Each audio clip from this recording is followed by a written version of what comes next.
The last thing Ambassador Jack Chen expected to see through the viewport of his escape pod was beauty. The Austrian capital ship that had just destroyed his diplomatic vessel hung in space like a crystalline flower, its iridescent hulls refracting the light of 3 suns. Even as emergency sirens blared around him, he couldn't help but admire the artistry of the very thing about to kill him. Final impact in 20 seconds, the pod's AI announced with inappropriate serenity. Jack's mind raced through the events that had led to this moment. Earth's last attempt at diplomacy with the Austrian Empire had gone predictably poorly. The Austrians, with their crystalline technology and genetic perfection, viewed humanity as hardly better than animals. 3 centuries of failed negotiations had culminated in this, a miscommunication that had turned their diplomatic ship into space debris. 10 seconds. He closed his eyes, thinking of Earth's colonies, scattered and vulnerable. Without this alliance, they'd be easy prey for the Empire's expansion. He'd failed them all. 5 seconds. A sudden jolt threw him against his restraints. The pod's descent changed angle sharply, artificial gravity struggling to compensate. Through the viewport, he saw a tractor beam emanating from a smaller vessel that had appeared seemingly from nowhere. "Well," Jack muttered, "this is new." The pod was drawn into a sleek hangar bay that sparkled like the inside of a geode. As the atmosphere normalized around him, Jack noticed something odd. No guards.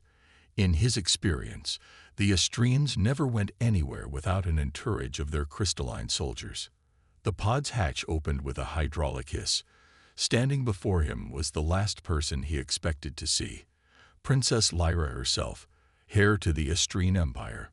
Her skin had the characteristic opalescent sheen of her people, but her eyes were different from any Austrian he'd encountered. Deep violet with flecks of gold that seemed to shift and change as she studied him. "You're either very brave or very stupid," she said in perfect English, to maintain such calm when facing death.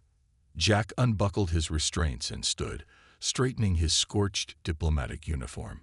"In my experience, Your Highness, those qualities often overlap." A slight smile touched her lips. "Indeed. Tell me, Ambassador Chen, why did you not beg for your life? Even as our ships opened fire, you sent no distress calls, no pleas for mercy.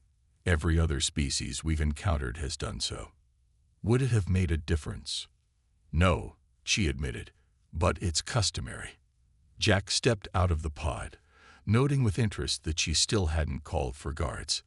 "Then I saw no point in giving your people the satisfaction. We humans prefer to face our ends with dignity." "Dignity," she repeated the word as if tasting it. An interesting concept from a species that still relies on chemical rockets and neural interfaces that don't even integrate with your genome. "We make do with what we have. Speaking of which, Your Highness, why am I still alive?" Lyra turned and began walking, clearly expecting him to follow. The corridors they passed through were empty, which made no sense given standard Austrian protocols. "Because, Ambassador Chen, you've presented me with a puzzle. Our intelligence suggested humans were emotional, prone to panic, easily manipulated through fear. Yet here you are, analyzing your situation, asking relevant questions, maintaining composure. Your intelligence is flawed. Evidently." She stopped at a viewport, gesturing at the capital ship that had destroyed his vessel. "That attack was not sanctioned by me or my father. Someone is trying very hard to prevent Earth from establishing diplomatic relations with our empire." Jack studied her carefully. "And you rescued me because in 6 standard cycles, I'm required to choose a consort from among the Empire's allied species. The ceremony is ancient tradition, meant to strengthen our diplomatic bonds. However, there's a problem. I've rejected every candidate presented to me. I fail to see how this connects to my current situation." Her eyes flashed with something like amusement. "Don't you? Someone in our government is willing to risk war to prevent an alliance with Earth. At the same time, I'm being pressured to choose a consort from among species I find intellectually and culturally stagnant. And then there's you, A human who's demonstrated more interesting qualities in the past hour than I've seen from 1,000 suitors. Jack felt a chill run down his spine as he realized where this was going. Your Highness, if you are suggesting what I think you are. I'm suggesting nothing, she cut him off. I'm offering you a choice. You can return to Earth in disgrace, your mission a failure, leaving your colonies vulnerable to whoever tried to sabotage these negotiations. Or you can stay, officially as my guest, and help me uncover who's trying to prevent this alliance while giving your people unprecedented access to Astrine protection. And unofficially, you'll be the first human to compete in the courtship trials. If you succeed, you'll have the chance to prove to my people that humans are worthy of respect. If you fail, she shrugged. Well, you were supposed to be dead anyway. Jack looked out at the stars, weighing his options. Earth needed this alliance. If someone within the Astrine Empire was actively working against it, this might be their only chance to change things from the inside. And if he was being honest with himself, the scientist in him was desperate to learn more about Astrine technology. Your people will never accept a human consort, he said finally. Lyra's smile turned predatory. My people don't have a choice. The laws governing the trials are absolute. Any representative of an independent spacefaring species may compete. They never imagined they'd need to exclude humans because they never thought one would qualify. And you're doing this because in 3 centuries of contact with your species, you're the first human who's made me curious. So, Ambassador Chen, what's your answer? Jack thought of Earth, of the colonies, of everything at stake. Then he thought of the incredible opportunity being offered, not just for humanity's survival, but for genuine understanding between their species. He turned to face her fully. When do we begin? The Astrine Royal Palace made Earth's grandest structures look like children's building blocks. Crystalline spires stretched into the violet sky, their surfaces constantly shifting with streams of data and energy. But Jack Chen was less interested in the architecture than in the whispers that followed him through its halls. Human, they said, the word dripping with disdain. The princess has finally lost her mind. 2 weeks had passed since Princess Lyra's unexpected proposal, and Jack had spent every moment proving why it hadn't been a mistake. While other potential suitors paraded around in ceremonial armor or showed off their species' technological achievements, Jack had quietly begun analyzing the Empire's defensive systems. At Lyra's request. Your findings? Lyra asked as they walked through her private gardens. Here, crystals grew like trees, their faceted surfaces creating rainbow patterns on the path. Unlike the rest of the palace, they were alone. Lyra had dismissed her guards, much to their visible distress. Your security has been compromised, Jack said bluntly. The attack on my ship wasn't an isolated incident. I found evidence of 17 similar accidents in the past year, all involving species seeking closer ties with the Empire. 17. Lyra stopped walking, her opalescent skin flickering with concern. An Astrine display of emotion they usually tried to suppress. Show me. Jack pulled out the datapad she'd given him, carefully modified to work with human neural patterns. As he displayed the evidence he'd compiled, he watched her expression shift from concern to anger. This is impossible, she said. These systems are protected by quantum encryption. No one outside the royal family should have access. Unless, Jack suggested carefully, the breach comes from within. Her eyes snapped to his face. Careful, Ambassador. That's dangerously close to accusations of treason. Not an accusation. An observation. Your people pride themselves on genetic and technological perfection. The idea that someone could hack your systems from the outside would be unthinkable. Therefore, the threat must be internal, she finished. But why? The Empire's strength lies in its alliances. Does it? Jack gestured at their surroundings. Look at your civilization, Princess. You've achieved practical immortality. Your technology borders on magic. Every species you encounter either becomes subordinate to you or is deemed unworthy of contact. But humanity, we're different. Because you refuse to accept your limitations. Because we don't believe in limitations. In 3 centuries, we've gone from chemical rockets to rudimentary faster-than-light travel. We're messy, we're unpredictable, and we improve at a rate that defies your models. To someone invested in estrine superiority, we're not just an alliance risk. We're an evolutionary threat. Lyra was silent for a long moment, processing his words. Around them, the crystal trees hummed with energy, their frequencies shifting in response to her mood. "You've thought about this quite deeply," she said finally. "I'm trying to survive your courtship trials." Understanding the politics behind them seemed relevant. Her lips curved in that now familiar slight smile. Most suitors spend their time practicing combat forms or memorizing poetry. Most suitors aren't here to prevent an interstellar war. No, she agreed. They're here because their species want the prestige of an estrine marriage alliance. Speaking of which, the first trial begins tomorrow. Are you prepared? Jack shrugged. That depends. Are you going to tell me what it involves? That would be cheating. That would be strategy. She laughed then, a sound that made several passing nobles stop and stare in shock. Estrines rarely displayed such emotion publicly. "The first trial tests wisdom," she said finally. "Suitors must solve a series of puzzles in the labyrinth of thought. Most species spend years preparing their champions. And how long do I have?" "Until sunrise." Jack nodded, unsurprised. "Any hints?" "Just one. Everything you need to know is in the palace archives, which of course are coded in ancient estrine script that takes decades to master. Of course." He glanced at his datavat. "I don't suppose these archives are connected to the royal database I already have access to." Lyra's eyes widened slightly. "You didn't. Day 1, actually. Your encryption is impressive, but you never restricted my access to historical documents. I assumed that was intentional." It wasn't. She studied him with new intensity. "You've been reading our histories. Know your audience, Your Highness. I had to understand what I was walking into." He paused. "By the way, your ancestors' account of first contact with Earth is fascinating. Quite different from our version. You continue to surprise me, Ambassador."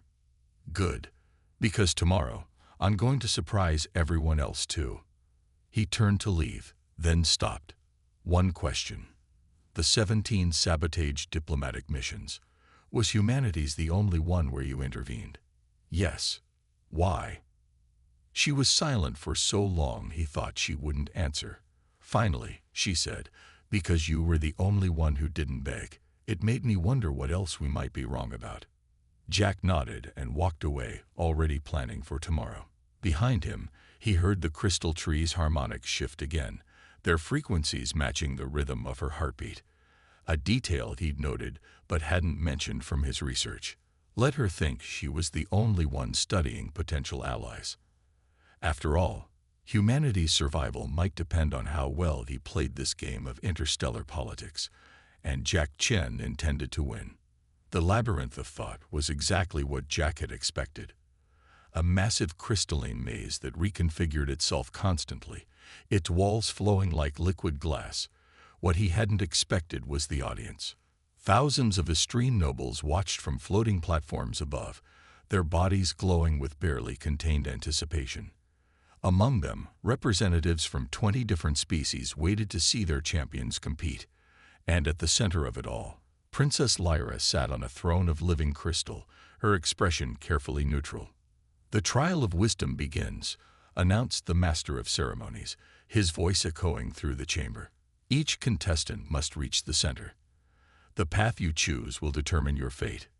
Jack studied his fellow competitors. A quantum mind from the Nexus Collective, its digital consciousness housed in a crystalline avatar. A voidwalker from the dark matter kingdoms, its form barely visible to normal space. 18 others, each representing the peak of their civilization's achievements. And one human in a slightly modified diplomatic uniform. The maze entrance shimmered open, and the competition began. The other contestants rushed forward, each confident in their species' superior problem-solving abilities. Jack stayed put, watching. The human hesitates. Someone shouted from above. Perhaps he's reconsidering his foolish. The observer's words cut off as Jack walked straight through the maze wall. Gasps echoed through the chamber. The crystalline barriers were supposed to be impenetrable, but Jack had spent the night studying those historical documents, and he'd found something interesting. The maze wasn't actually a maze at all. Impossible. The master of ceremonies sputtered. Jack kept walking, passing straight through wall after wall. The crystal structures weren't solid. They were projections, designed to guide contestants along predetermined paths. The real test wasn't solving the maze. It was realizing there was no maze to solve. He reached the center in exactly 17 steps. As he touched the gold crystal, the entire labyrinth shimmered and vanished. How? Demanded one of the alien representatives. The human couldn't have decoded the patterns so quickly. He didn't. Lyra's voice cut through the chaos.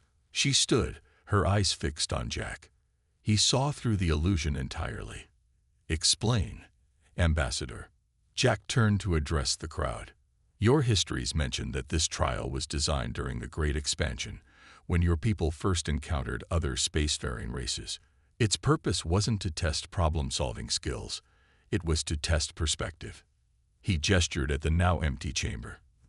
The maze appears different to each species based on their sensory capabilities. Quantum minds see probability patterns. Void walkers see dark matter currents. But the paths are all illusions, designed to lead contestants on increasingly complex journeys, while the true goal stands unprotected. And how did you discover this? The master of ceremonies demanded.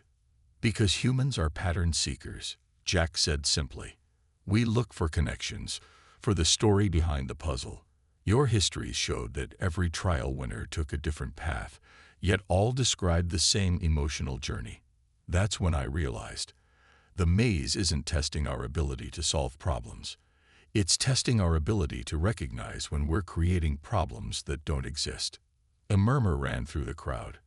Lyra's expression remained neutral, but the crystal throne beneath her pulsed with a frequency Jack recognized as approval. The human speaks truth, she declared. The trial of wisdom is past. But as the chamber erupted in shocked discussions, Jack noticed something that made his blood run cold. In the shadows of one of the observation platforms, a figure moved with unnatural fluidity. The light caught its surface, revealing not the opalescent sheen of Astrian skin, but a perfect mirror finish. An assassin. And based on the way it was positioned, its target was clear. Without hesitation, Jack grabbed a ceremonial staff from a nearby guard and threw it like a javelin. The staff pierced the assassin's shoulder just as it raised some kind of weapon. The shot went wide, missing Lyra's head by inches. Chaos erupted. Guards materialized from hidden chambers. The assassin dissolved into liquid metal, slipping away through a drain grate, and Jack found himself surrounded by very angry-looking Astrian security forces. Stand down, Lyra commanded, descending from her throne. Ambassador Chen just saved my life. But Your Highness, one guard protested. He attacked. He attacked an assassin that none of you noticed. She cut him off.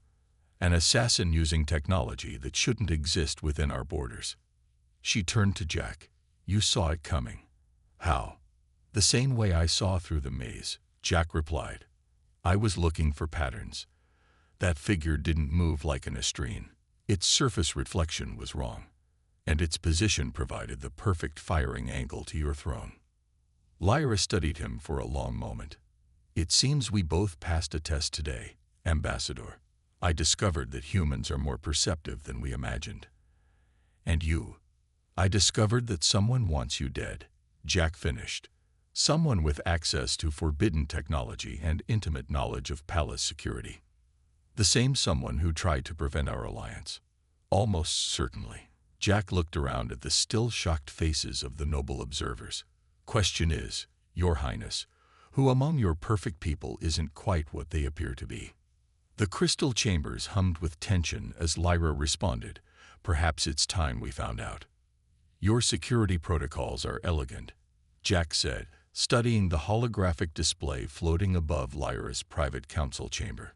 Too elegant. 3 days had passed since the assassination attempt.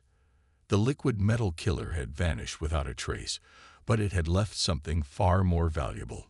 Questions. Explain, Lyra commanded. She stood beside him, close enough that he could see the subtle shifts of color beneath her opalescent skin. Concern, frustration, and something else he couldn't quite read. Everything is connected. Jack gestured at the crystalline network diagram. Every system, every security measure, every protocol, they all flow through central control. It's beautiful, efficient, and completely vulnerable to anyone with high-level access. Our systems are perfect, one of Lyra's advisors objected. The quantum encryption is only as secure as the people using it. Jack interrupted. Look at this pattern. In the last year, security protocols were updated 47 times. Each update more elegant, more efficient, more centralized. And each update making it easier for someone with the right access to control everything. Lyra's eyes narrowed. You think the updates were deliberate? I think someone's been slowly rebuilding your security architecture, making it seem like improvements while actually creating a single point of failure. He turned to face her. Who has the authority to make these changes? Only the Royal Council. And she stopped, her skin paling to almost pure white.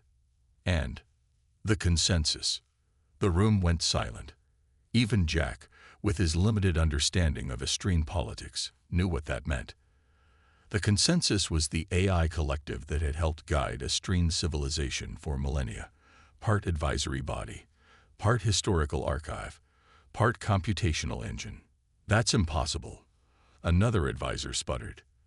The consensus exists to preserve our way of life. Does it? Jack asked quietly. Or does it exist to preserve your perfection? Lyra's hand touched the control crystal, and the holographic display shifted to show historical data. The consensus was created during our early expansion, she said slowly. It helped us develop our current social structure, our genetic improvements, our technological advancement patterns. And now you're effectively immortal, technologically superior, and genetically perfect, Jack noted. When was the last time your civilization faced a real challenge? When was the last time you needed to adapt or change? Understanding dawned in Lyra's eyes. We've stagnated. Worse, Jack said. You've become predictable. Every decision, every advancement, all flowing through algorithms designed to maintain stability and perfection. But humanity is chaos, Lyra finished. Uncontrolled evolution, unpredictable advancement. We're everything the consensus was designed to prevent. Jack brought up the data on the 17 sabotage diplomatic missions. Look at the pattern. Every species that showed signs of rapid advancement or unconventional development had their negotiations sabotaged. The consensus wasn't preserving your way of life. It was preventing change. The chamber's crystalline walls pulsed with agitation as the advisors processed this heresy. But Lyra was already moving, her fingers dancing over control crystals as she accessed deeper systems. The assassin, she said. Liquid metal technology. We abandoned that research centuries ago because it was deemed too unpredictable. But the consensus would have records of all abandoned research, Jack pointed out, and control of security systems to hide its deployment. A new alarm suddenly pulsed through the chamber. Lyra's hands froze over the controls. What is it? Jack asked, though he already suspected the answer. The consensus has called an emergency session of the full council, she said, her voice tight, to discuss the human contamination of the courtship trials and the need to preserve Astrine purity through immediate action. Immediate action meaning war, she whispered. It's going to push for war with Earth. Jack's mind raced. How long? The council convenes in 6 hours. Once they're in session, the consensus will present evidence of human aggression and corruption. given its authority and the Council's traditional deference. They'll have a war vote before anyone can object. Jack studied the network diagram again. Unless. He smiled grimly.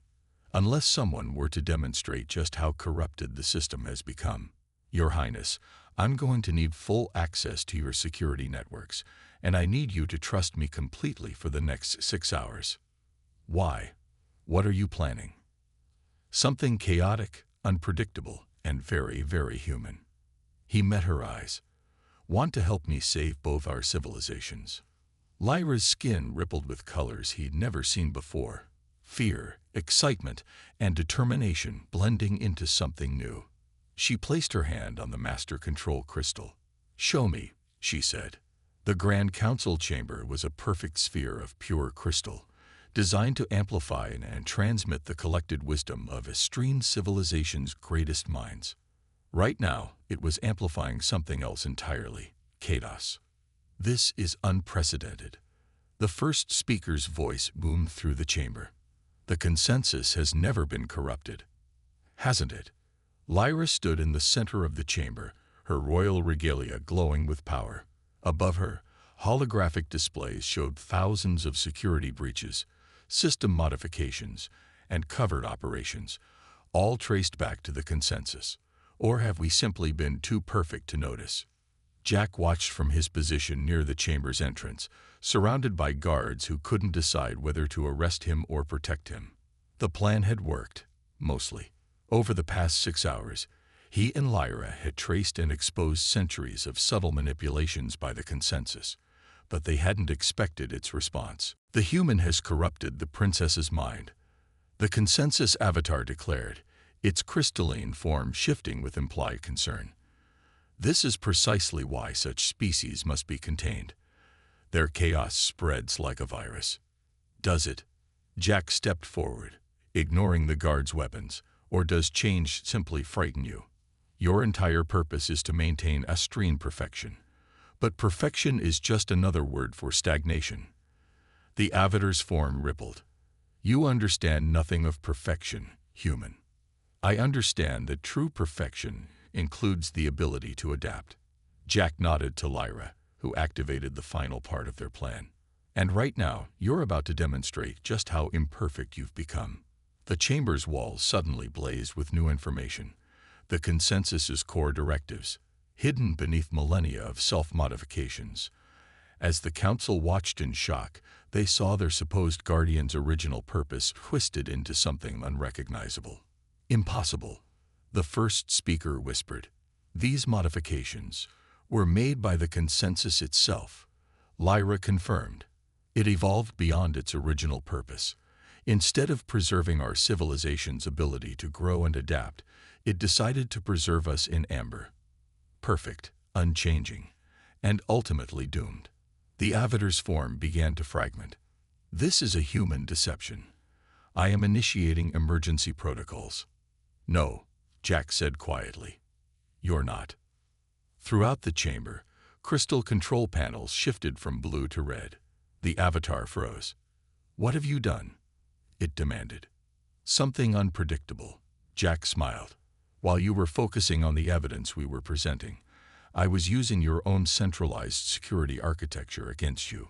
Every system you've spent centuries connecting is now disconnecting. You cannot. He already has, Lyra interrupted. With my authorization. The consensus is now isolated from all critical systems.